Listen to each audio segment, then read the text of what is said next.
കാർത്തികിൻ്റെ കരുത്തുള്ള കൈകളിൽ റിമിയുടെ മൃദുലമായ കൈകൾ ഞെരിഞ്ഞമർന്നു. ഇനി നിങ്ങളുടെ കൂടെ ഞാനും ഉണ്ടാകും. ചിരിച്ചുകൊണ്ടുള്ള അവളുടെ വാഗ്ദാനം കൂടി നിന്നവരിൽ ആശ്വാസം പകർന്നു. സീതയുടെയും കണ്ണൻ്റെയും ശത്രുക്കൾ മുഴുവനും ഒറ്റ കുടക്കീഴിൽ ഒരുമിച്ച് കൂടിയ മനോഹര ദൃശ്യത്തിലേക്ക് റിമി സംതൃപ്തിയോടെ നോക്കി. ഞാനും നിങ്ങളുടെ കൂടെയുണ്ടെന്ന് യാതൊരു കാരണവശാലും കണ്ണൻ അറിയാൻ പാടില്ല. അവനറിയാതെ വേണം അവളെ അവനിൽ നിന്നും അകറ്റാൻ. റിമിയുടെ വാക്കുകളിൽ സീതയോടുള്ള അടങ്ങാത്ത വൈരാഗ്യം മുഴച്ചു നിന്നത് അവളെ നോക്കി നിന്നവർക്കുള്ളിൽ ആനന്ദം നിറച്ചു. സീതയ്ക്ക് പറ്റിയൊരു എതിരാളിയാണ് റിമി എന്നവർക്കും ഉറപ്പായിരുന്നു. എന്ത് ചെയ്തിട്ടായാലും വേണ്ടില്ല, ആ നാശം പിടിച്ചവളെ അവനിൽ നിന്നും മാത്രമല്ല ഈ തറവാട്ടിൽ നിന്ന് തന്നെ അടിച്ചോടിക്കണം. അതാണ് എൻ്റെ ഏറ്റവും വലിയൊരു ആഗ്രഹം. എൻ്റെ മോൾക്ക് അവകാശപ്പെട്ട ചെക്കനെ അങ്ങനെ ഇപ്പോൾ സീതാലക്ഷ്മി ഒറ്റയ്ക്ക് വിഴങ്ങണ്ട. രാജിയുടെ ആത്മകഥം. റിമി പുച്ഛത്തോടെ ആര്യയെ നോക്കി. തരാം ട്ടോ, ശരിയാക്കി തരാം ഞാൻ, നോക്കിയിരുന്നു. റിമി ഉള്ളുകൊണ്ട് മുരണ്ടു. പക്ഷേ ചുണ്ടിൽ നല്ലൊരു ചിരിയാണ് ബാക്കിയുള്ളത്. അതെ, എൻ്റെ പെങ്ങൾ മോഹിച്ച് അവനെ കൊത്തി അരിയാൻ അറിയാഞ്ഞിട്ടല്ല, അവൾക്ക് അവനെ വേണമെന്ന് പറഞ്ഞതുകൊണ്ട് മാത്ര. അവനറിയില്ല കാർത്തിക് ആരാണെന്ന്. കാർത്തിക് റിമിക്ക് മുന്നിലൊന്ന് ഷൈൻ ചെയ്യാൻ ശ്രമിച്ചു. ശവം. അവനരികിൽ നാണത്തോടെ നിൽക്കുന്ന ആര്യയെ നോക്കി റിമി പല്ലു കടിച്ചു. ഞങ്ങളാൽ കഴിയുന്ന എന്ത് സഹായവും ചെയ്തു തരാം. മഹേഷും ജിതേഷും കൂടി റിമിയുടെ പ്രീതി കൊതിച്ചുകൊണ്ട് പറഞ്ഞു. ഗുഡ്. റിമി അവരെ നോക്കി മനോഹരമായൊരു ചിരിയോടെ പറഞ്ഞു. തങ്കം പോലുള്ള ആ ചെക്കന് മാറാപ്പേറ്റിയത് പോലൊരു പെണ്ണിനി വേണ്ട. മോള് വിചാരിച്ചാൽ നടക്കും. സാവിത്രി പറഞ്ഞത് ശരിവെച്ചുകൊണ്ട് ഭാമയും തലയാട്ടി. തീർച്ചയായും ഞാൻ നിങ്ങൾക്കൊപ്പം ഉണ്ടാകും. കണ്ണനെ ഓർത്തല്ല, നിങ്ങളെയൊക്കെ എനിക്ക് ഒരുപാട് ഇഷ്ടമായി. അതുകൊണ്ട് മാത്രം. റിമി ഒന്നുകൂടെ ഊന്നൽ നൽകിക്കൊണ്ട് പറഞ്ഞു. പക്ഷേ ഇനിയൊരു മൂമെൻറ്റ് ഞാൻ പറഞ്ഞിട്ട് മതി. കളിക്കേണ്ടത് എങ്ങനെയാണെന്ന് ഞാൻ പറഞ്ഞു തരാം. എടുത്തു ചാടി വിഡ്ഢിത്തമൊന്നും ചെയ്യരുത്, അറിയാലോ. ഞാൻ നിങ്ങളുടെ കൂടെയുണ്ടെന്ന് യാതൊരു കാരണവശാലും കണ്ണനും മിഥുനും അറിയാനും പാടില്ല. റിമി ഒന്നുകൂടെ ഓർമ്മിപ്പിച്ചുകൊണ്ടവരെ നോക്കി. ചേച്ചി അറിയുമ്പോഴാണ് ഇനി ശരിക്കും നിനക്കുള്ള പണി കിട്ടുന്നത്. സീത ഹരിയെ നോക്കി. അവൾ സമ്മതിച്ചു തരില്ലെന്ന് 100% എനിക്ക് ഉറപ്പുണ്ട്. പക്ഷേ ഇനിയും ഇതൊന്ന് പറഞ്ഞു തീർക്കാതെ എനിക്ക് വയ്യ. ഹരിയുടെ സ്വരം നീർത്തു. തീർച്ചയായും വേണം.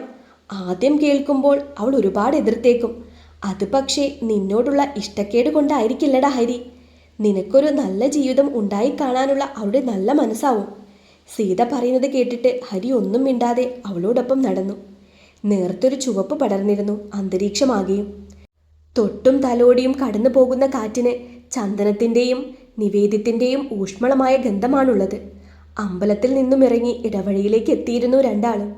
ഹരി ജോലിസ്ഥലത്തേക്കും സീത കൂടുതൽ പ്രാരാബ്ദങ്ങളിലേക്കും മാറിയപ്പോൾ നിന്നു പോയതാണ് ഇടയ്ക്കിടയ്ക്കുള്ള ഈ സന്ദർശനം.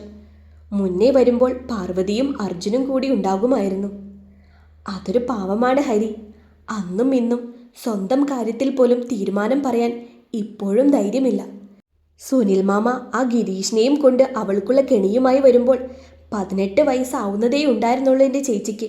പുതിയൊരു ജീവിതം കിട്ടുന്ന സന്തോഷമോ ഒപ്പം ജീവിക്കാൻ വന്നിരിക്കുന്നവരോടുള്ള പ്രണയമോ ഒന്നും ഞാൻ ആ മുഖത്ത് കണ്ടിട്ടില്ല ഹരി. അവളേക്കാൾ 2 വയസ്സാണ് എനിക്ക് കുറവ്. എനിക്കവൾ അമ്മയാവേണ്ടി വന്നിട്ടുണ്ട് പലപ്പോഴും. ആ അമ്മയ്ക്ക് മകളെ വിട്ടു പോവാനുള്ള സങ്കടമായിരുന്നു ഹരി ഞാനന്ന് അവളിൽ കണ്ടത്. അത്യധികം സങ്കടം കൊണ്ടാണ് സീതയുടെ മുഖം കൂടിപ്പോയിരുന്നു. അവളുടെ കരച്ചിൽ തൊണ്ടക്കുഴിയിൽ വെച്ച് ഞെരിഞ്ഞമർത്താൻ ഒരുപാട് ശ്രമിക്കുന്നുണ്ട് എന്ന് ഹരിക്ക് ശരിക്കും മനസ്സിലായി. പക്ഷേ അവനൊന്നും മിണ്ടാതെ അവളെ കേട്ടുകൊണ്ട് നടന്നു. അപ്പോഴവൾക്ക് അതാണ് ഏറ്റവും അത്യാവശ്യമെന്നവന് തോന്നി.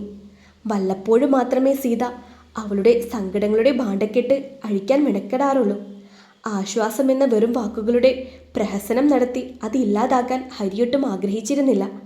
കാരണം എല്ലാം തുറന്നു പറയുമ്പോൾ അവൾക്കൊരു ഇത്തിരി ആശ്വാസം കിട്ടിയേക്കും എന്നുള്ള തിരിച്ചറിവ്.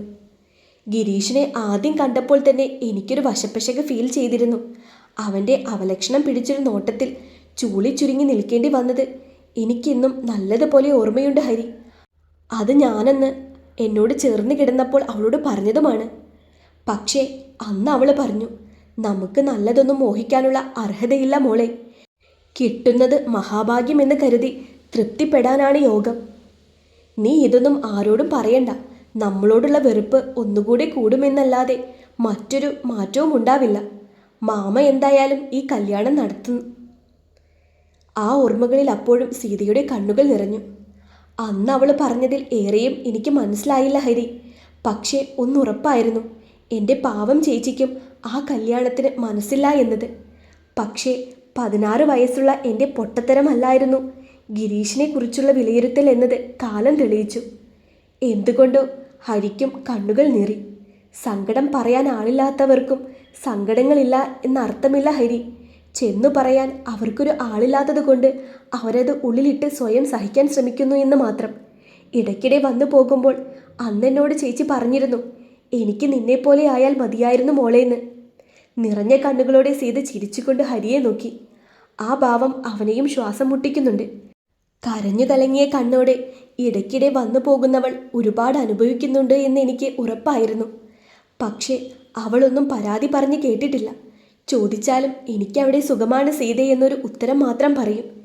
സീതയ്ക്ക് നെഞ്ച് വേദനിക്കുന്നുണ്ട് അതോർക്കുമ്പോൾ തന്നെ. പക്ഷേ ഞാൻ മാത്രം അത് വിശ്വസിക്കാൻ തയ്യാറായില്ല. എൻ്റെ മനസ്സിൽ അപ്പോഴും അനിയത്തിയായി കാണേണ്ട, എൻ്റെ ശരീരത്തിലൂടെ കാമക്കണ്ണോടെ കഴുകനെ പോലെ കൊത്തി വലിക്കുന്ന ഗിരീഷിൻ്റെ മുഖമായിരുന്നു. അത് അവളോട് പറയാനാവാതെ ഞാൻ എത്ര പിടഞ്ഞു. ശ്വാസം കിട്ടാത്ത പോലെ സീതയൊന്ന് പിടഞ്ഞു. എന്തൊക്കെയാണേലും എത്രയൊക്കെ സഹിക്കേണ്ടി വന്നിട്ടുണ്ടെങ്കിലും എൻ്റെ ചേച്ചിക്ക് അയാളെ സ്നേഹിക്കേണ്ടത് അത്യാവശ്യമായിരുന്നു. എല്ലാവരും കൂടി അവളെ തലയിലെടുത്ത് വെച്ചൊരു മാറാപ്പ് പോലെ. അവൾ ആ വിഴുപ്പ് താങ്ങിയും തടഞ്ഞും മടുത്തു. സീത ഹരിയുടെ നേരെ നോക്കി. നിനക്കൊട്ടും വയ്യെങ്കിൽ വിട്ടിട്ട് പോരടി ചേച്ചിന്ന് ഞാൻ ഒരുപാട് പ്രാവശ്യം പറഞ്ഞിട്ടുണ്ട്. പക്ഷേ അപ്പോഴും അവൾ ഗിരീഷേട്ടൻ്റെ സ്നേഹം വർണ്ണിക്കും. ചുമ്മാതാ എന്നെ പറ്റിക്കാൻ. അവൾ ഒരിക്കലും അവളെക്കുറിച്ച് ഓർത്തിട്ടില്ല ഹരി. എൻ്റെ ചേച്ചി ജീവിതം എന്താണെന്ന് അറിഞ്ഞത് മൊത്തം വേദനിക്കാനാ. മതിയടി, ഇനിയൊന്നും പറയലേ നീ. എനിക്കിത് കേട്ട് നിൽക്കാൻ വയ്യ. ഞാൻ പറയേണ്ടതായിരുന്നു. എത്രയൊക്കെ എന്നെ മാറ്റി നിർത്താൻ അവൾ ശ്രമിച്ചാലും വിട്ടുകൊടുക്കരുതായിരുന്നു. അത്രയും നരകിക്കാൻ എൻ്റെ പെണ്ണിനെ ഞാൻ വിട്ടുകൊടുക്കാൻ പാടില്ലായിരുന്നു. തെറ്റ് പറ്റിപ്പോയി. ആരെന്ത് പറഞ്ഞാലും അന്നേ ഞാൻ എൻ്റേതാക്കേണ്ടതായിരുന്നു. ഹരിയുടെ വാക്കുകൾ ഇടറി. കുറ്റബോധമാണ്, അവളോടുള്ള സ്നേഹമാണ്. തോളുകൊണ്ടവൻ നിറഞ്ഞ കണ്ണുകൾ തുടച്ചു കളഞ്ഞു. അങ്ങനെയല്ലടാ ഹരി. ഏതൊരു നല്ല കാര്യം നടക്കുന്നതിനു മുന്നേ ദൈവം നമുക്കൊരു അഗ്നിപരീക്ഷ തരുമെന്ന് ശ്രീനിലയത്തിലെ മുത്തശ്ശി ഇടയ്ക്കിടെ പറഞ്ഞു കേട്ടിട്ടുണ്ട് ഞാൻ. അങ്ങനെയാണെങ്കിൽ ആ പറയുന്നത് സത്യമാണെങ്കിൽ എൻ്റെ ചേച്ചിയുടെ ജീവിതത്തിൽ ഇനി നല്ല കാലമാണ്. പരീക്ഷണം മുഴുവനും തീർന്നിട്ട് നിന്റെ കൈപ്പിടിക്കുന്നതോടെ ജീവിതം എന്തെന്നും അതിൻ്റെ ലഹരി എത്രത്തോളം ഉണ്ടെന്നും അവളും അറിയട്ടെ ഇനി. ഹരിയുടെ നേരെ നോക്കി സീത ചിരിച്ചു. ലല്ലുമോൾക്ക് വേണ്ടിയാണ് അവളിപ്പോൾ ജീവിക്കാൻ ശ്രമിക്കുന്നത് തന്നെ. മനസ്സ് തുറന്നൊന്ന് ചിരിച്ചു കണ്ടിട്ടില്ല ഞാൻ അവളെ, സീത വീണ്ടും പറഞ്ഞു. ഹരി നിഷേധാർത്ഥത്തിൽ തലയാട്ടി. ദൈവം എനിക്ക് വേണ്ടി കാത്തുവെച്ചതാടി അവളെ. തമ്മിൽ ചേർക്കുന്നതിന് മുൻപേ എൻ്റെ പ്രണയത്തിൻ്റെ സത്യസന്ധത അറിയാൻ ദൈവം നടത്തിയ ചെറിയൊരു പരീക്ഷണം, അത്രേ ഞാൻ അതിനെ കാണുന്നുള്ളൂ. ഹരി സീതയുടെ നേരെ കണ്ണു ചിമ്മി കാണിച്ചു. പക്ഷേ ഹരി, പറയുന്നത് കൊണ്ട് നീ ഒന്നും വിചാരിക്കരുത്. ഞാൻ പാർവതിയുടെ അനിയത്തിയായിരിക്കും. അവൾക്കൊരു നല്ല ജീവിതം കിട്ടാൻ ഒരുപാട് കൊതിക്കുന്നുമുണ്ട്. സീത പറഞ്ഞു വരുന്നത് എന്തെന്ന് മനസ്സിലായതുപോലെ ഹരിയൊന്ന് തലകുലുക്കി. പ്രണയം എന്താണെന്ന് പഠിപ്പിച്ചവളെ മറന്നിട്ട് അവൾക്കൊരു പ്രശ്നം വന്നപ്പോൾ അത് നല്ലതുപോലെ അറിയാമായിരുന്നിട്ടും അതിനു നേരെ തിരിഞ്ഞു നടക്കാൻ എനിക്കാവില്ല സീതെ.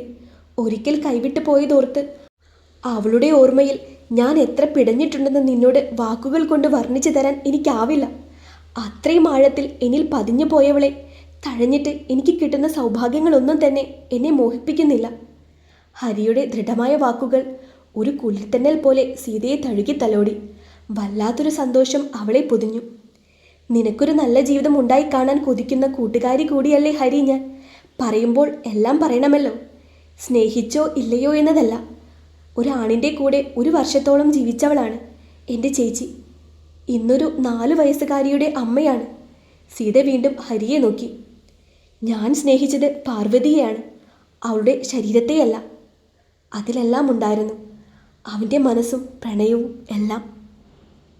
നീ ഇന്ന് എവിടെ പോയിരുന്നു? അരികിൽ വന്നിരുന്ന സോബിനാണ് അർജുനോട് ചോദിച്ചത്. അവൻ്റെ ക്ലാസ്സിൽ തന്നെയാണ് സോബിനും. അർജുൻ പറയുന്ന ഉത്തരത്തിന് കാതോർത്തുകൊണ്ട് അരികിൽ തന്നെയുണ്ട് ടോണിയും സമീറും. ഗൂഢമായൊരു ചിരിയുണ്ട് അവർക്കെല്ലാം. ഓ അതോ, ഞാൻ ഹോസ്പിറ്റലിൽ പോയതാ. ഇന്നായിരുന്നു അച്ഛനെ ചെക്കപ്പിന് കൊണ്ടുപോവേണ്ടത്. അർജുൻ പോക്കറ്റിൽ നിന്നും ഫോൺ എടുത്ത് നോക്കുന്നതിനിടെ പറഞ്ഞു. നീ ഒറ്റയ്ക്കാണോ പോയത്? മറ്റുള്ളവരെ ഒന്ന് നോക്കിയിട്ടാണ് ടോണി അത് ചോദിച്ചത്. ഒറ്റയ്ക്കോ? ഞാനോ? നല്ല രസമുണ്ടാവും എന്നാ. അർജുനൊന്ന് ചിരിച്ചു. ഒറ്റയ്ക്കൊന്നും അച്ഛനെ മാനേജ് ചെയ്യാനാവില്ല. വല്യേച്ചി ഉണ്ടായിരുന്നു, പിന്നെ ഹരിയേട്ടനും. അർജുൻ പറയുമ്പോൾ കാത്തിരുന്നത് കേട്ടതിൻ്റെ ഒരു സന്തോഷം അവർക്ക് 3 പേർക്കും ഉണ്ടായിരുന്നു. ഓ, നിന്റെ ഹരിയേട്ടൻ വീണ്ടും വന്നോ? ഇപ്പോൾ അടുത്തല്ലേ അങ്ങേര് പോയത്? അർജുനൊന്ന് മൂളി. അങ്ങേര് വലിയ സഹായമാണ് അല്ലേടാ? സമീർ അർജുൻ്റെ തോളിലൊന്ന് തട്ടി.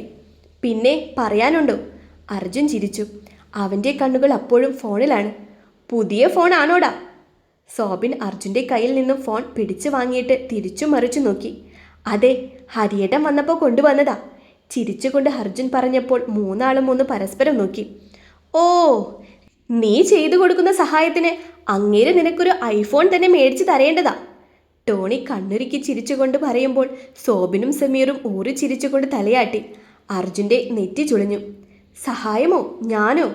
എടാ, ഹരിയേട്ടൻ ഞങ്ങളെയല്ലേ സഹായിക്കുന്നത്. ഒരു നന്ദി വാക്ക് കൂടി പ്രതീക്ഷിക്കാതെ ഒന്ന് വിളിച്ചാൽ മതി, അപ്പോഴേക്കും ആള് ഓടിയെത്തും.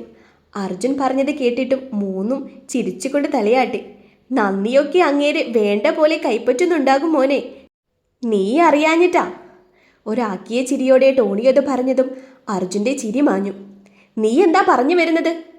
അവൻ്റെ ശബ്ദം കുറുത്തു. ഇന്നത്തെ കാലത്ത് വെറുതെയൊന്നും ആരും ആരെയും സഹായിക്കില്ല മോനെ അർജുനെ.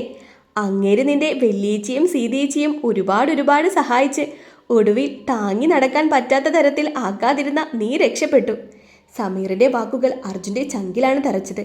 വെറുതെ അനാവശ്യം പറയരുത് സമീറെ. അർജുൻ ചാടി എഴുന്നേറ്റുകൊണ്ട് വിരൽ ചൂണ്ടി. ഓഹോ, ഞങ്ങൾ പറയുന്നതാണോ ഇപ്പോൾ നിനക്ക് കുറ്റം? നിന്റെ വീട്ടിലെ ഹരിപ്രസാദ് കയറി ഇറങ്ങുന്നതിനെ പറ്റി നാട്ടുകാർ പറയുന്നത് ഞങ്ങളിപ്പോൾ പറഞ്ഞതിനും എത്രയോ മുകളിലാ. അതിന് നിനക്ക് പരാതിയൊന്നുമില്ലേ? ടോണിയും അർജുൻ്റെ തോളിൽ പിടിച്ചു തള്ളി. അസ്വസ്ഥതയുടെ കരിവണ്ടുകൾ വീണ്ടും അർജുൻ്റെ തലയ്ക്കുള്ളിൽ മൂളി തുടങ്ങി. അവൻ്റെ മനസ്സിന് ബലം കൊടുത്ത നിരഞ്ജനയുടെ വാക്കുകൾ നൽകിയ ചാർജ് തീർന്നതുപോലെ ആ മുഖത്തെ ദേഷ്യം നുരഞ്ഞു പൊന്തുന്നത് സംതൃപ്തിയോടെ നോക്കിയിരുന്നു അവൻ്റെ പ്രിയപ്പെട്ട കൂട്ടുകാർ.